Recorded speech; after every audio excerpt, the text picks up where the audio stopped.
Dans cette vidéo, je vais te parler de l'addition de nombres. Tu as déjà appris à additionner des nombres entiers, puis des nombres décimaux.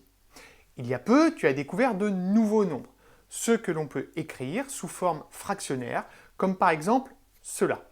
Si je prends 3/5, je peux tout d'abord le voir comme la fraction d'une unité, c'est-à-dire d'une unité qu'on a partagée, ici en 5 parts égales, et dont on a gardé 3 parts, qui représentent donc 3/5 de l'unité.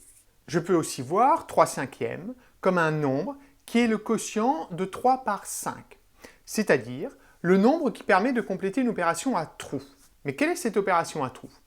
Oui, 3/5 permet de compléter l'opération quelque chose fois 5 qui me donne 3, c'est-à-dire 3/5 fois 5 est égal à 3. Étant donné qu'il s'agit donc d'un nombre, je dois pouvoir l'additionner exactement comme j'additionne des nombres entiers ou des nombres décimaux. C'est ce que tu vas apprendre dans cette vidéo. Nous allons commencer par prendre des fractions simples de même dénominateur. Peux-tu me rappeler dans ce quotient 3/10 comment s'appelle le nombre 3 et le nombre 10? On dit que 3 est le numérateur et que 10 est le dénominateur. Prenons donc deux fractions décimales de même dénominateur, 8/10 et 7/10. Pourrais-tu me donner l'écriture décimale de chacune de ces deux fractions? Effectivement, 8/10 c'est 0,8 et 7/10 c'est 0,7. Donc, si je veux ajouter 8/10 et 7/10, cela revient en fait à ajouter 0,8 et 0,7. Quel est alors le résultat de cette opération? Effectivement, on obtient 1,5. Pourrais-tu maintenant m'écrire 1,5 sous la forme d'une fraction décimale? Oui, 1,5 c'est 15/10. Ce qui veut donc dire que le résultat de l'opération 8/10 plus 7/10 est donc 15/10. Reprenons un deuxième exemple avec 25/10 et 42/10. Pourrais-tu me donner l'écriture décimale de chacun de ces deux nombres? Oui, effectivement, l'écriture décimale de 25/10 c'est 2,5 et de 42/10 4,2. Pourrais-tu alors me donner le résultat de l'addition de ces deux nombres? Effectivement, 2,5 plus 4,2 me donne 6,7. Pourrais-tu me donner son écriture sous forme de fraction décimale? Oui, 6,7 s'écrit 67/10. Nous obtenons donc que 25/10 plus 42/10 est égal à 67/10.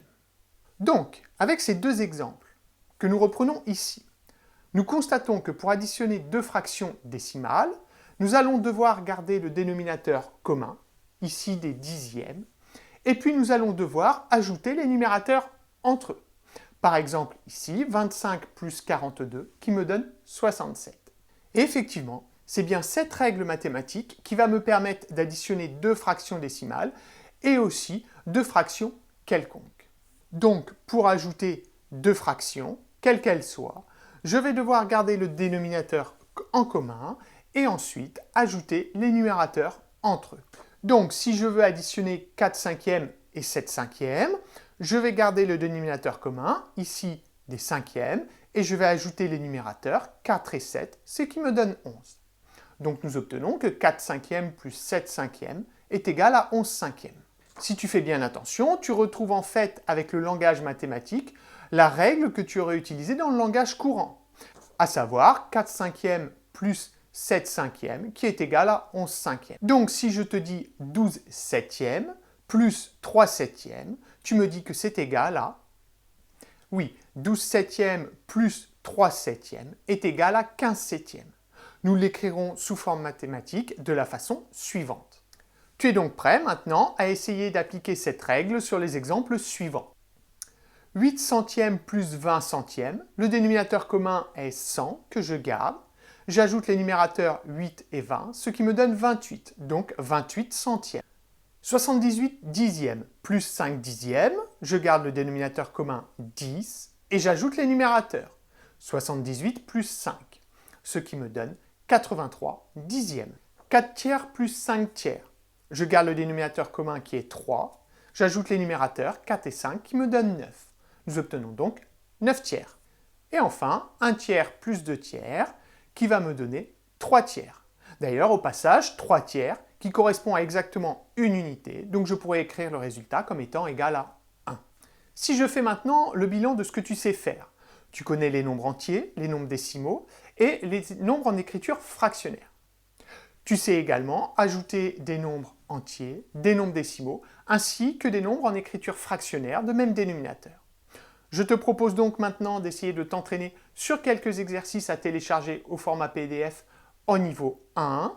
Et pour les exercices de niveau 2, je te propose un petit défi, essayer d'ajouter des nombres décimaux avec des nombres sous forme de fractions décimales. À bientôt!